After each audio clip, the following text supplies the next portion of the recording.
Oi, turma do livro Cura e Libertação, José Carlos de Luca. No texto Descer da Árvore, nós vamos para a parte 2 dele. Naquele instante, tocado pela imensa compaixão do Cristo, Zaqueu se cura pelo amor, pela caridade, pela renovação de seus propósitos de vida e pela reparação dos seus erros. Não há mais culpa, não há mais queixa, não há mais tristeza. Há somente espaço para o amor que nos redime perante a vida. A cura e a libertação somente ocorrem quando houver espaço para o amor. Estou convicto que, ao ler esse capítulo, você e eu estamos tendo a mesma oportunidade que Zaqueu teve de encontrar Jesus. Estamos com os mais variados problemas, sentimos solidão e fraqueza diante das adversidades. Uma sensação de impotência e desvalia toma conta de nós. É possível que estejamos tão ou mais abalados do que esteve Zaqueu. Este livro simboliza a árvore onde encontramos Jesus. Ele sempre nos busca e nos encontra nas páginas deste livro. Nenhum sermão nos dirige, nenhuma palavra de condenação sobre o nosso passado de erros, nenhum olhar de desesperança sobre nós. Olhamos para o livro, percorremos as linhas em busca de cura e libertação. Queremos recomeçar nossa vida, queremos não perder a esperança em dias melhores. Queremos acreditar que nossos sonhos não morreram, que não somos a pior pessoa do mundo, que não somos fracassados incorrigíveis, que ainda podemos acertar. E o mestre, enchendo-se de amor por nós, sussurra palavras de amor em nossa alma. Meu filho, desça da árvore, que hoje quero pousar na sua casa. Quero ficar com você porque eu amo e o compreendo. Quero ficar no cantinho do seu coração para que você sinta como é amado e querido pelo Pai e por mim. Abra as portas para que o amor preencha a sua vida de paz, saúde e confiança. Fora do amor, filho amado, ninguém é feliz. Desça da árvore da indecisão, da insegurança. Reconcilie-se consigo mesmo. Dê-se um voto de confiança, porque eu confio em você. Olhe-se com bons olhos, porque eu o vejo como obra-prima de meu Pai. Queira-se bem, tanto quanto eu lhe quero bem. Os passos equivocados que você deu foram escolhas feitas com base no medo. Hoje, eu convido a escolher com base no amor. Ame ao seu irmão, tanto quanto eu tenho lhe amado. Ame a si mesmo, porque aquilo que você é, e não por aquilo que você tem. É assim que Deus o vê. Reconcilie-se com aqueles a quem tenha prejudicado. Você se sentirá tão bem de fazer isso? Siga-me, tanto quanto eu venho seguindo seus passos desde a noite dos tempos. Vem e segue-me, filho amado. O encontro de Jesus com Zaqueu poderia ter terminado naquela árvore. Zaqueu poderia escolher não descer, ficar na mesma, esperar mais um pouco, quem sabe outro dia. E o nosso encontro com Jesus, como vai terminar? Ficará apenas nas páginas deste livro? Ou desceremos da árvore para recebê-lo na morada do nosso coração? Para que o nosso encontro com Jesus seja tão belo como foi o de Zaqueu, eu o convido a refletir nessa música composta exatamente sobre esse momento tão maravilhoso, o momento que todos nós teremos com Jesus. Quem sabe hoje tenha chegado o nosso dia de descer da árvore. Que tal cantarmos essa linda canção? Trabalhei tanto essa música, gente. Não sei se eu vou conseguir ler sem chorar, mas vamos lá. Eu vou ler, não vou cantar, não. Se eu cantar, vocês correm. Como Zaqueu, eu quero subir o mais alto que eu puder, só para te ver, olhar para ti e chamar sua atenção para mim. Eu preciso de ti, Senhor. Eu preciso de ti, ó Pai. Sou pequeno demais. Me dá tua paz. Largo tudo para te seguir.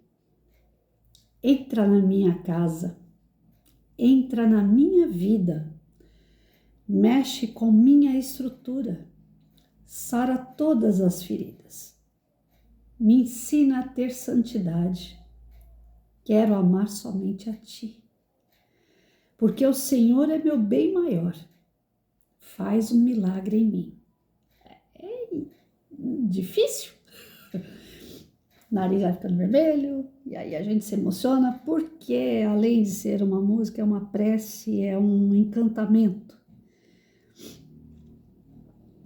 Quantas vezes trabalhando com os meus alunos, eu estava sentindo já o esgotamento físico, mental, cansada de uma série de situações que me envolvia, pessoal, profissional. E quando eu fazia encerramento de projeto, eu colocava a criançada para cantar essa música e fazer gestos com a música. Aquilo me fazia um bem tão grande que quando eu ficava meia jururu na sala de aula, eles por conta própria levantavam da carteira, se uniam sem eu perceber, quando eles estavam cantando a música para mim na sala de aula. Essa música. Ou era essa ou era a Raridade, do Anderson Freire. Eram momentos assim que a criançada queria me levantar. E levanta. Essa música ela tem uma profundidade de letra, de sentimento, de valor tão grande que ela levanta a gente. Mas como o texto falou, somos nós que temos que chegar até Jesus. Não é ele que vai vir até nós de novo. Ele está atento, ele sabe tudo o que se passa com a gente. Mas é a gente que tem que abrir o coração. Ele falava o quê? Que a maçaneta da porta do nosso coração, a maçaneta está para o lado de dentro. Quem tem que abrir essa maçaneta para ele poder entrar somos nós. Se a gente não der oportunidade de acreditar em Cristo, se a gente não der oportunidade de acreditar no seu amor, de seguir os seus exemplos, é como se fosse uma doce ilusão que não serve para nada. E na verdade, ele é o caminho, a verdade e a vida. Nós só podemos elevar o nosso espírito, nós só podemos acreditar numa evolução espiritual se for através dos passos do Cristo. Não tem ninguém nunca na história humana que tenha sido tão perfeito, que tenha sido tão bom quanto o Cristo. Nós tivemos vários exemplos de pessoas boas que cometeram erros. Jesus era o cara mais perfeito. Qual foi o erro de Cristo? Algumas pessoas gostam de pegar o tempo do deserto, que ele quase caiu em tentação, querem pegar ele na cruz, quando ele falou, Senhor, por que me abandonaste? Algumas pessoas ficam buscando na história de Cristo falha, para dizer, não, o cara não era perfeito, eu não posso seguir um cara que não era totalmente perfeito. Quer saber de uma coisa?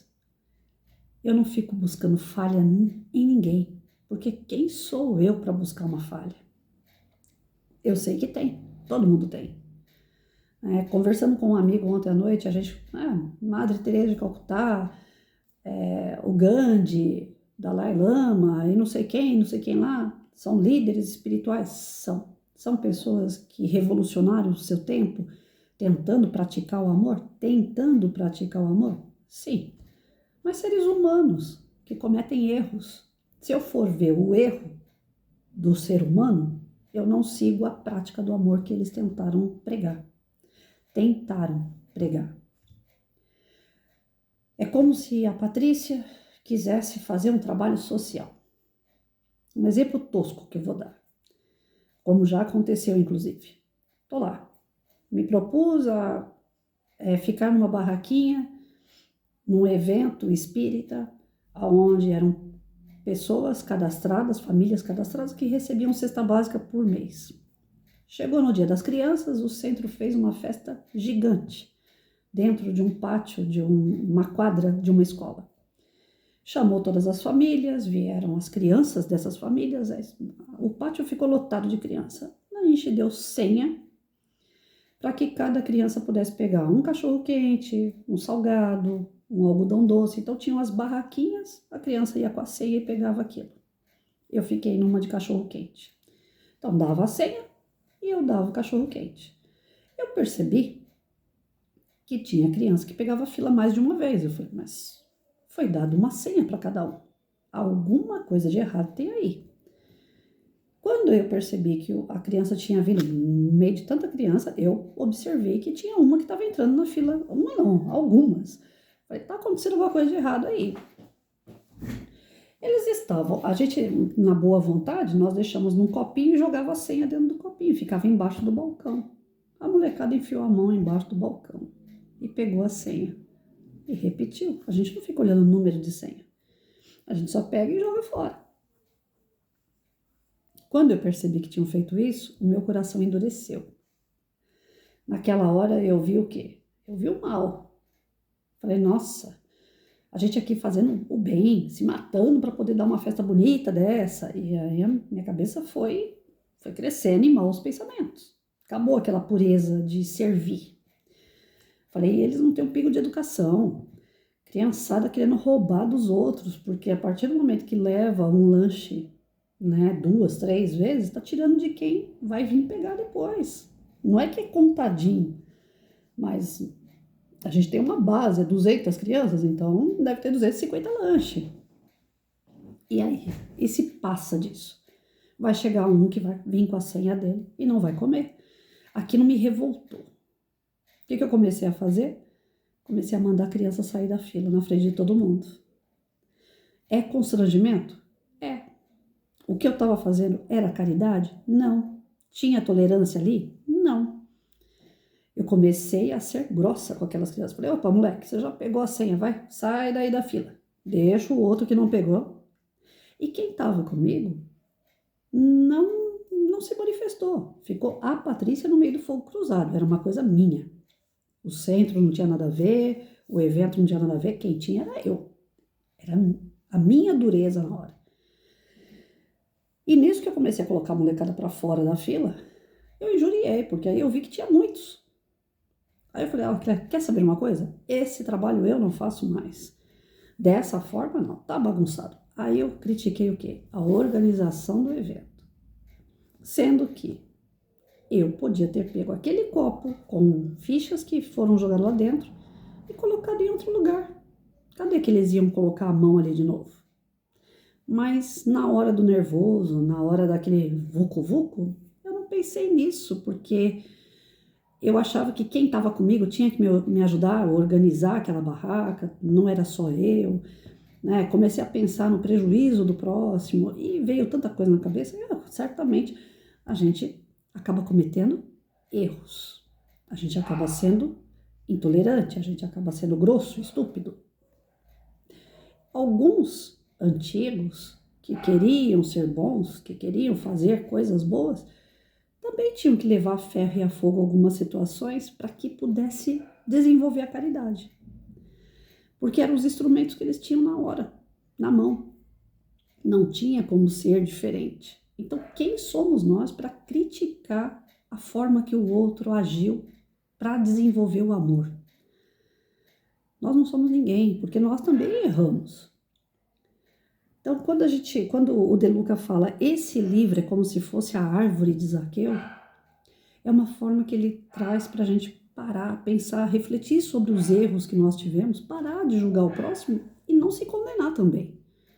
Opa, eu errei, tá, mas eu consegui consertar esse erro, eu consegui mentalizar aquilo que eu posso e que eu não posso, né? As coisas que eu fiz, que eu me arrependo, coisas que agora eu vou fazer de uma forma diferente. Se eu quero seguir Cristo, que é a figura, assim, mais perfeita que nós conhecemos, independente da busca das pessoas, das falhas de Cristo, se eu estou querendo isso e isso me faz bem, é isso que eu tenho que fazer. Tem gente que fala, se eu beber, eu fico bem. Eu tenho parente que, se não bebe a cerveja diariamente, fica mal-humorado. Se bebe, é como se estivesse bebendo água, suco, vitamina. No organismo dessa pessoa, mesmo já sendo um vício, para ela não é. É normal beber. Se para de beber, fica estressado. É correto beber? Não. Tá vivendo no erro? Tá. Mas se faz bem, é a escolha dela. Lá na frente, ela resolve isso com Deus. Mas nesse momento é o melhor para ela. Ela está nesse nível. Eu fico perto, eu fico boba de ver o tanto que bebe. Se eu beber um copinho daquela cerveja ali, eu fico com as bochechas vermelhas. Para mim não serve, mas para aquela pessoa serve.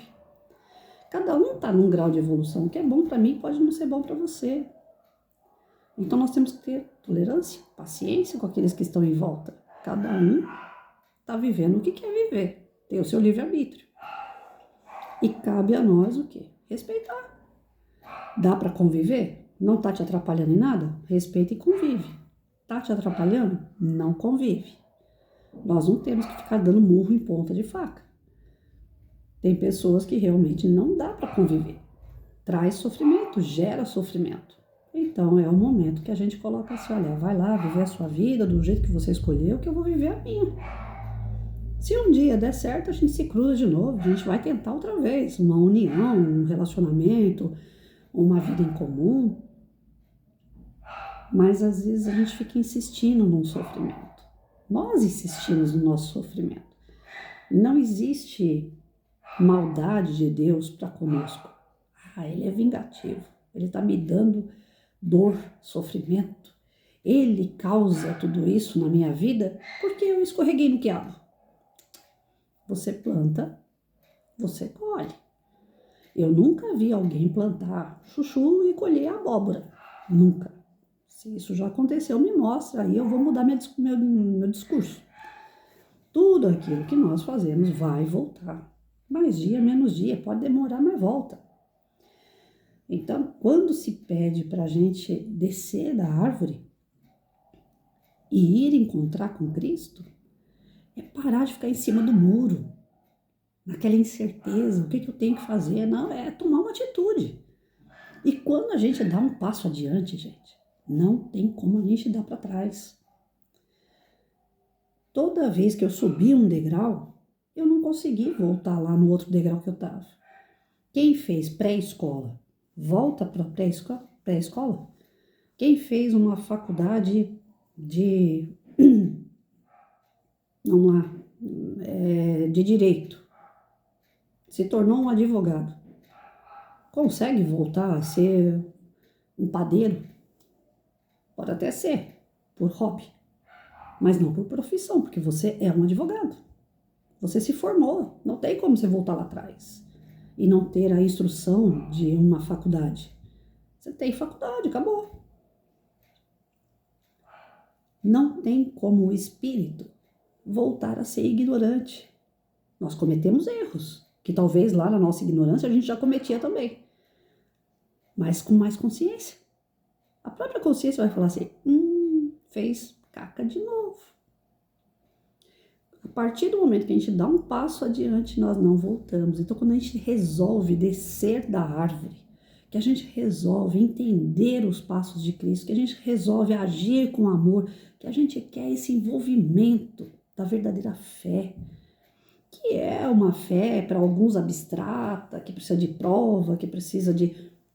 Para nós não precisamos de nada. A gente só precisa que, através das nossas atitudes, as coisas boas aconteçam. Isso é fé. Eu tenho fé de que, através desse trabalho que eu faço, dessa leitura que eu faço, me mantém isso viva. Agora há pouco escutei uma amiga falando assim, eu falei para ela, com esse frio tá difícil ir para hidroginástica. Eu levanto, sinto aquela friagem toda, eu volto para a coberta, falo, não, fica mais uns 5 minutos aqui, porque, tá frio. Eu não tô indo para hidroginástica, eu tô faltando no meu compromisso. Ela falou, Patrícia, tá difícil mesmo. Nossa, se eu não tivesse que fazer uma coisa ou outra, eu também ficava na cama. Falei, eu ainda fico vendo essa cena, me dá uma vontade de ficar junto ali, quentinho, agarradinho. O Mike dorme o dia inteiro. No frio ele hiberna. A minha vontade é ficar assim. Aí ela falou, mas se a gente ficar assim, a gente fica como? Deprimido. Eu falei, é verdade. Tem que trabalhar de alguma forma. Se eu não saio de casa, eu tenho que fazer meus vídeos, eu tenho que fazer minha leitura, eu tenho que estudar, eu tenho que assistir alguma coisa. Mas não pode ficar totalmente parado. Nós, em funcionamento, já corremos riscos de ficar pensando em alguma coisa negativa. Imagina parado.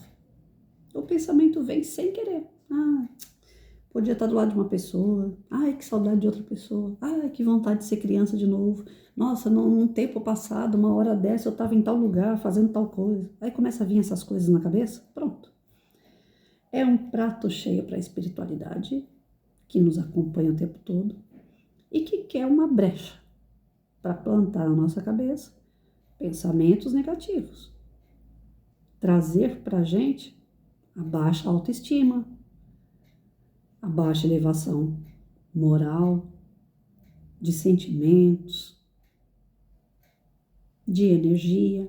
Ontem eu estava assistindo uma roda de conversa pelo WhatsApp, proporcionado aí pela Uzi da Cantareira, muito bom por sinal. Eu fiz um monte de anotação da palestrante e que falava sobre isso. Tudo nosso é sintonia. Depende muito, como nós estamos hoje, depende muito da sintonia que nós estamos. E essa sintonia, ela oscila o tempo todo, porque nós estamos encarnados, então nós estamos sujeitos a um bombardeio de energia. Então, a gente assiste uma coisa, energia boa. A gente escuta uma coisa, energia ruim. A gente olha alguma coisa, energia boa. A gente vai cochilar, sonha uma coisa ruim. Então, nós estamos sendo bombardeados o tempo todo por energias. Para a gente manter essa energia equilibrada, olha o trabalho que isso dá. Para nós que somos imperfeitos. Para os perfeitos, para os espíritos mais elevados, eles tiram de fichinha. E eles ensinam a gente o tempo todo que isso é imaturidade espiritual. Que é para a gente ter paciência que vai passar. Que nós vamos descer da árvore. Nós vamos ter fé, nós vamos ter certeza. Mas até esse dia chegar, nós vamos apanhar um pouco. Faz parte do processo. Vamos acreditar mais e ficar parando de pegar pelo em ovo o tempo todo. Porque nós atrapalhamos o nosso processo. Ninguém é culpado da nossa tristeza, da nossa agonia, da nossa frustração. Ninguém frustra você. É você mesmo que se frustra, porque você cria expectativa no outro ou em alguma situação. Ah, eu tô aqui esperançosa que vai esquentar amanhã, porque amanhã eu vou pra praia. Amanhã faz frio. E aí? Foi a natureza que é culpada? Ou você que ficou naquela expectativa de um dia que não tinha chegado ainda? Você não sabia como é que ia ser, você só estava na expectativa. Então nós não temos que criar expectativa. O que nós temos é que ter fé. Eu tenho fé que amanhã vai esquentar. Se esquentar, tô indo pra praia. Se não esquentar, eu tenho que ter o plano B. Opa, eu podia ir pra praia para entrar na água, se esquentar. Se não esquentar, eu vou na praia, dou uma olhada no mar, respiro aquele ar puro e volto para casa. O plano B. Eu não vou deixar de fazer o que eu sonhei, o que eu quero, o que eu desejo. Mas eu vou fazer de uma forma diferente. Eu vou ficar frustrado com isso? Não vou. Porque eu tenho a minha fé, eu tenho a minha condição de realizar aquilo que eu desejo. Nós conseguimos fazer tudo o que nós queremos. Tudo. Ah, não é bem assim. É assim sim. Vai ter uma festa de aniversário, por exemplo. Essa semana eu estou tendo um exemplo disso. Família não tem condições de fazer uma festa, a família não tem condições de fazer uma viagem, a família não tem condições de comprar um bom presente material. Mas a primeira coisa que eu escutei de parte da família, eu não tenho condições de comprar um presente para a pessoa. Como é que eu vou fazer? Frustrada. Eu falei, por que você está desse jeito? O maior presente que uma pessoa pode desejar é o ser do lado dela e não ter. O ter, ela trabalha, ela ganha dinheiro, o dia que ela quiser, ela vai na loja, ela compra. Mas o ser, quem está do lado, está fazendo o que por ela? Ela quer se sentir amada, ela quer se sentir desejada, ela quer se sentir acolhida. Se ela acordar e ver um café da manhã, mesmo que seja com aquele pão e manteiga todo dia, mas que não foi ela que preparou. Foi quem ama ela que preparou o café. Se ela for almoçar e o almoço já está pronto pela pessoa que ela ama. Pode ser um almoço de todo dia, arroz, feijão e ovo. Mas não foi ela que preparou, alguém preparou para ela. Se a pessoa colher uma flor no meio do caminho da estrada, na rua, na calçada, e levar para ela como um símbolo de carinho. Olha, passei na rua e lembrei de você, hoje é seu aniversário. Falar, escrever alguma coisa para essa pessoa. Dar para ela você. o melhor que você puder. E não o que tem na loja. Eu sempre falei para as pessoas, eu brinco muito, né? Ah, compra isso para mim, no meu aniversário eu quero outra coisa. Esses dias eu escrevi no Face que eu queria uma cama do Stitch. Eu não tenho nem lugar aqui na minha casa para colocar uma cama do Stitch. É que eu acho ele lindo. Stitch é fantástico, né? O filme dele, o primeiro dele, fala: a família pode ser imperfeita e incompleta do jeito que for, mas a gente não pode abandonar nunca. Então essa frase marcou muito no filme do Stitch para mim, porque eu vivo isso. A minha família consanguínea, ela foi se destroçando, se acabando, e hoje sobrou um filho que não fala comigo e um irmão que mora distante. Os demais, tios, tias, primos, estão todos muito longe. A gente se vê esporadicamente, muito difícil se ver. Então, minha família hoje se resume, se for levar o pé da letra, minha família hoje resume aqui, ó. Dentro de casa sou eu e ele, eu e o Mike. Então, a família é incompleta, distante, imperfeita. Porém, é família. A hora que meu tio, minha tia vier aqui, a hora que meu irmão vier aqui, ou for na casa deles, o amor é o mesmo. Não muda em nada, não tenho que cobrar ninguém. Eu continuo amando a minha família. E os meus amigos se tornaram minha família também. No dia a dia, todos que conversam comigo me acolhem, me abraçam, falam, riem, brincam, choram, conversam de todos os tipos de assuntos que vocês podem imaginar, de crescimento espiritual até aquele, meu ralo está entupido dentro de casa, né? Então, isso é família. E ontem uma amiga minha falou assim, foi você que sofreu com o cano, agora é minha vez. Tá aparecendo um monte de vazamento na minha casa aqui, eu não sei de onde.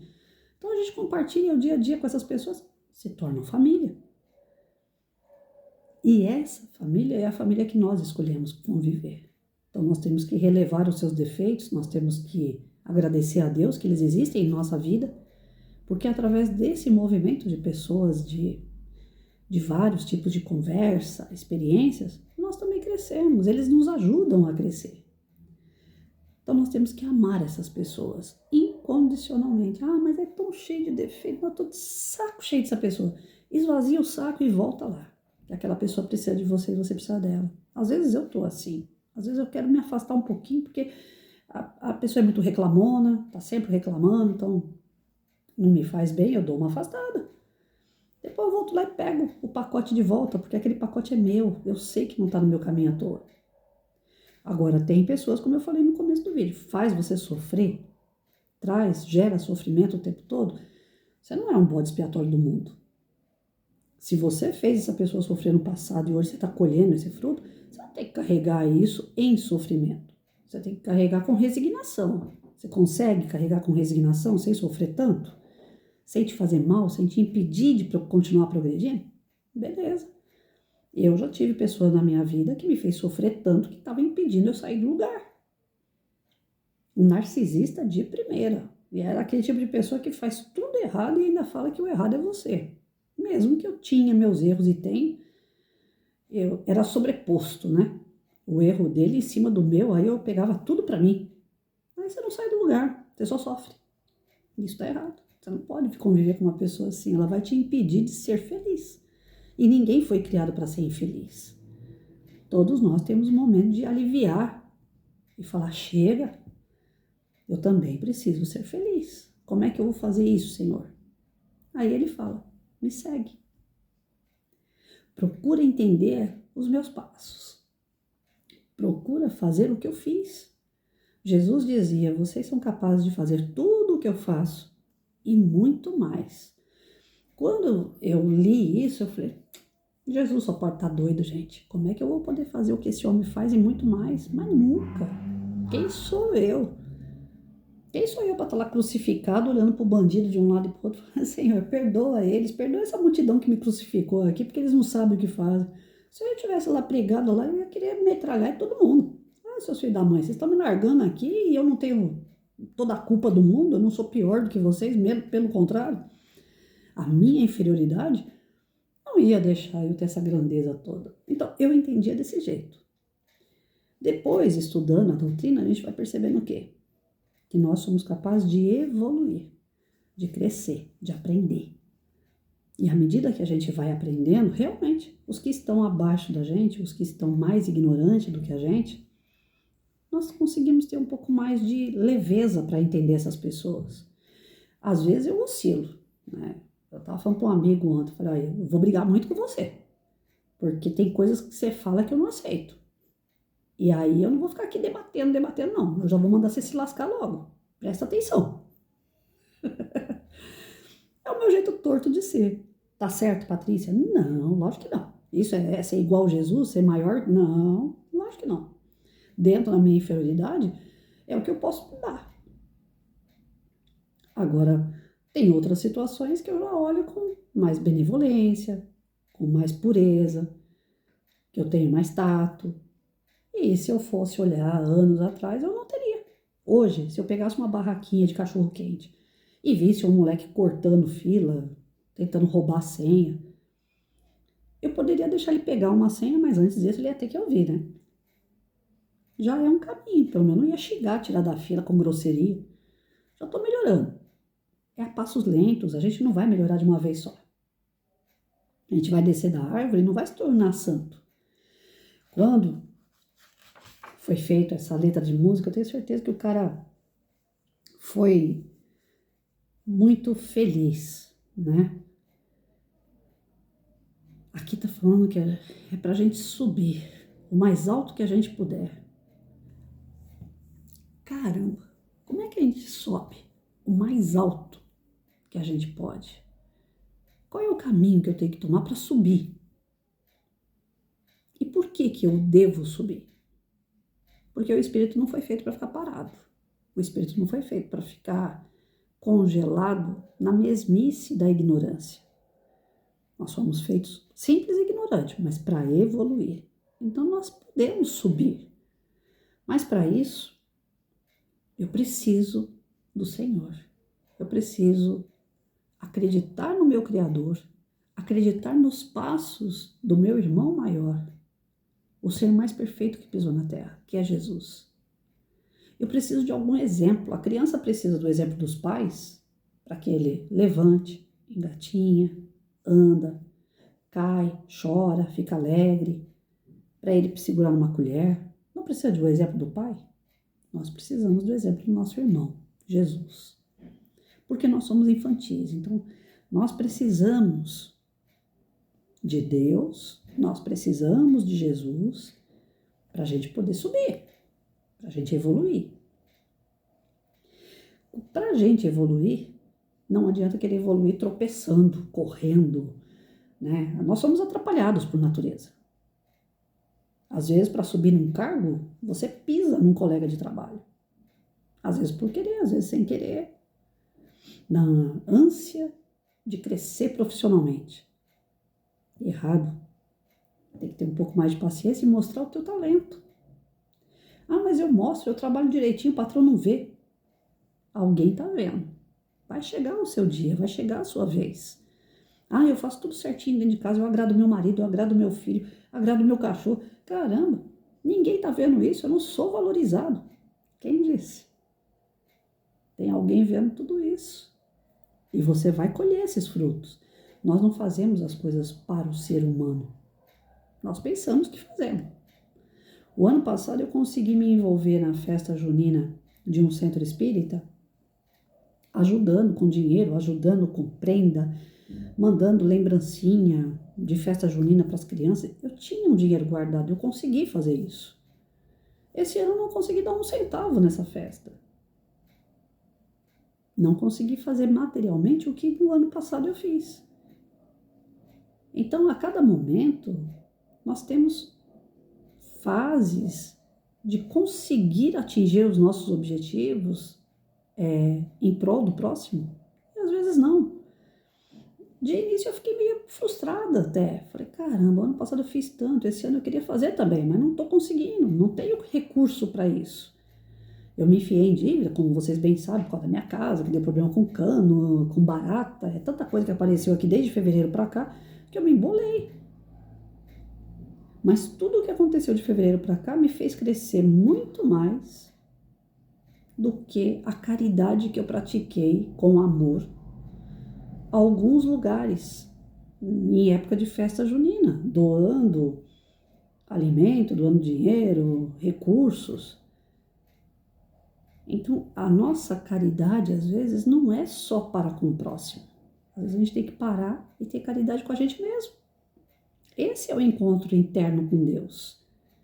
Aquele momento que a gente fala, opa, não dá para fazer pelos outros. Agora é o momento que eu preciso fazer por mim. Isso não é egoísmo. Depois que você estiver equilibrado e bem, você volta e faz pelos outros. Zaqueu estava mal. Ele estava mal com ele mesmo. Como é que ele podia dar para alguém aquilo que ele não tinha para dar? Então ele precisava se reencontrar, ele precisava buscar equilíbrio, paz. Por isso que ele fala, Senhor, me dá a tua paz. Quando a gente consegue essa paz interior, quando a gente consegue esse equilíbrio, aí a coisa se ajeita. Aí a gente começa a ver solução para o problema dos outros. Porque nós estamos bem.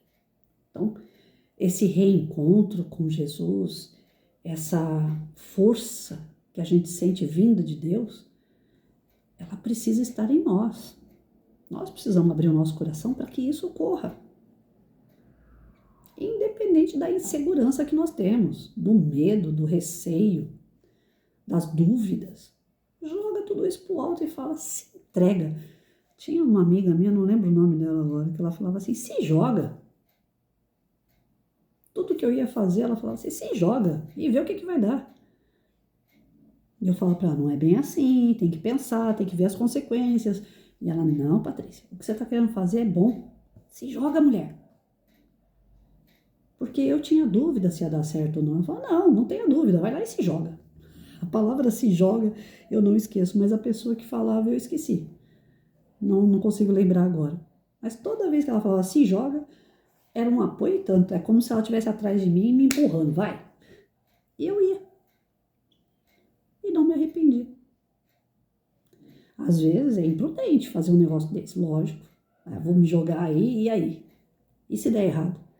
Mas nesse no si, eu nunca vou saber se vai dar certo ou não. Porque eu vou ficar na dúvida a vida inteira.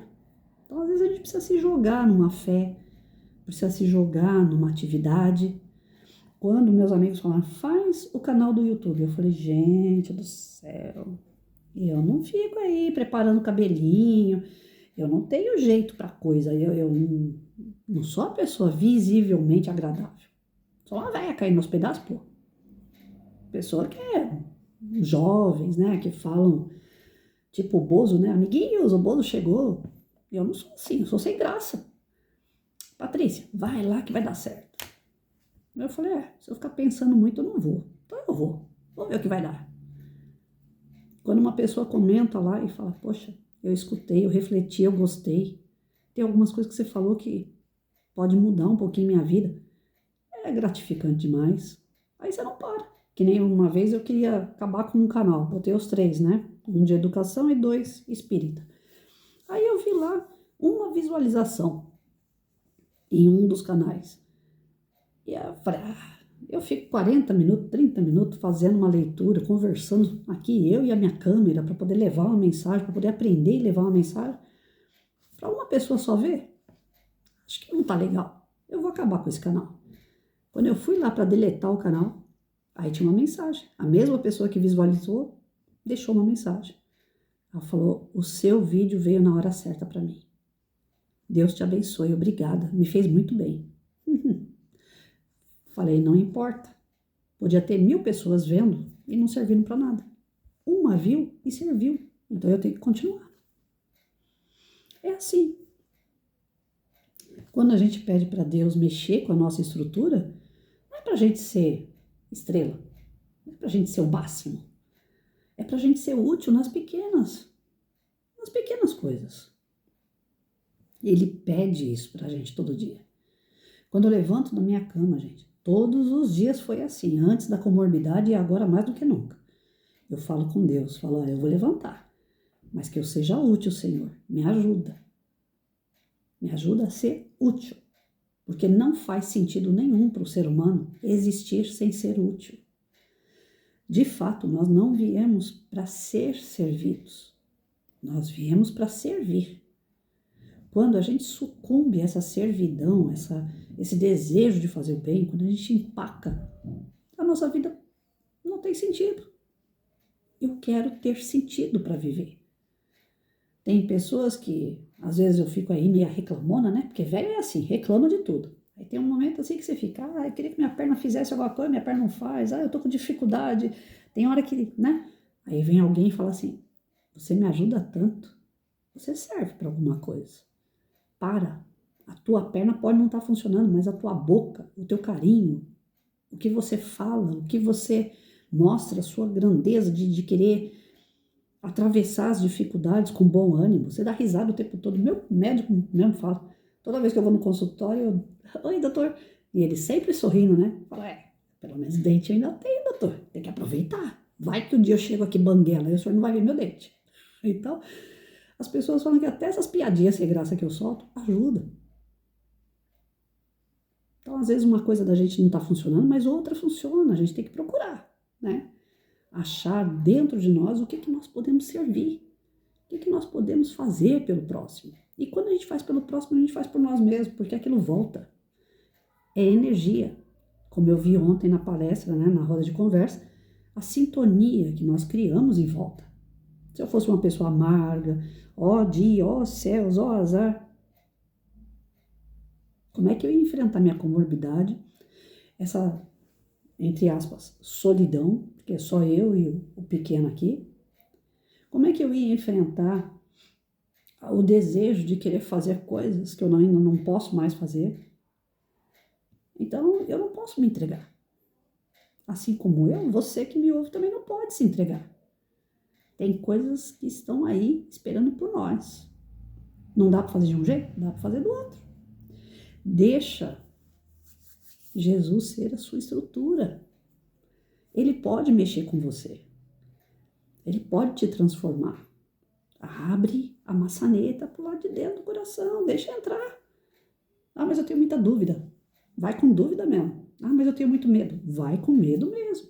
Como dizia minha amiga, se joga. Acredite. As coisas acabam se transformando por si só. É um efeito dominó. Você faz uma coisa, já vai acontecendo outra, e outra, e outra, e outra, e outra, e outra, e quando você vê, você está na ativa. O teu coração está alegre, está feliz, porque você realmente está se transformando. A única forma que nós temos de nos transformar é essa busca pelo amor verdadeiro, sem intenção, sem querer nada em troca, sem ansiedade, sem expectativa. Faça e espera, porque vai acontecer o melhor na tua vida. Porque o Senhor é o meu bem maior e Ele faz um milagre na gente. Eu acredito. Bora acreditar comigo?